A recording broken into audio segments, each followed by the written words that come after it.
everybody, another fleet update video today, and this one isn't one of mine, rather this is my friend James Dean's Lotus Exige Cup 430. It's appeared on the channel a few times, and with the recent McLaren saga there are a lot of people that have wondered if this car is still part of his car garage or whether it's now been moved on. Nope, he still has it, and although it's probably going to be sold in the next few months, he's had the car for just over 18 months and done just under 10,000 miles. So we thought this would be a great time to do a little bit of an update video and let you all know what's been happening.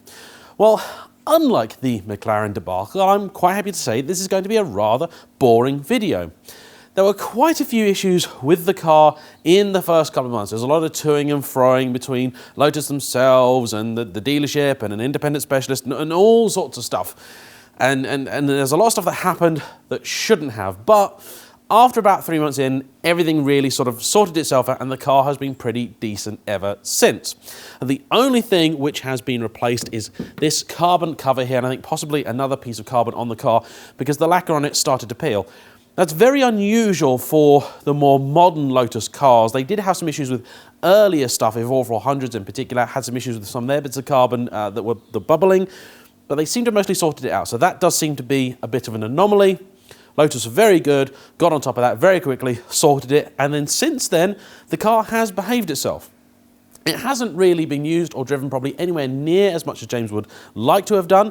This morning we gave it a very good clean and took it out for a bit of a blast. That's why it's kind of half clean, half dirty. And I must say, been driving a lot of McLarens recently, including some very special ones like the 600 LT, but none of them come close to the sheer driver involvement and drama that this thing provides. It is absolutely fantastic, really, really spectacular car.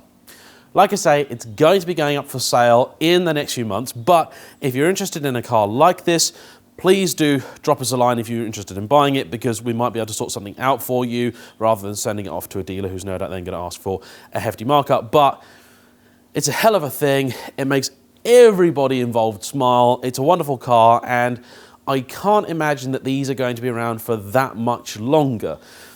I don't think the small platform Lotus, the Elise and the Exige, has a lot of life left in it, and let's face it, they're already basically a quarter of a century old, so they are somewhat due an update, and when that update comes, much like the new Land Rover Defender, it's not going to look anything like these old cars. So although they are in many ways already antiquated, there is still something very special about them that is just fantastic, really. I've done so many videos driving them. I'm probably going to have a bit of a drive later myself today. I would have done this update on the move, but it's pretty hideous out there, so we decided to do it static instead. So there you are, a nice brief update on the Exige. It's still about, won't be for that much longer, but it's actually been very well behaved for at least the last year, so very happy to report that.